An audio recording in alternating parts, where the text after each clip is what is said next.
Gaur epaitegira etorri behar izan dugu, gure kontrako muntai polizial bat martxan dagoelako. Autoritateari atentatua eragitea egozten digute, eta baita lesioak sortu izana ere.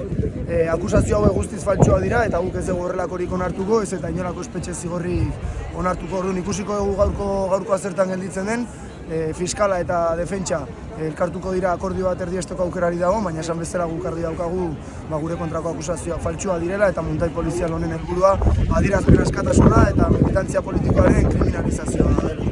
Beraz, eskerrik asko bertaratu zaten guztiei eta gero informazio gehiago edukiko dugu. Zein da akusazioa zehatz-mehatz, zer esaten dizu? Zehatz-mehatz esaten dute autoritatea municipalak erasotu egin genitula eta lesioak egin genitula.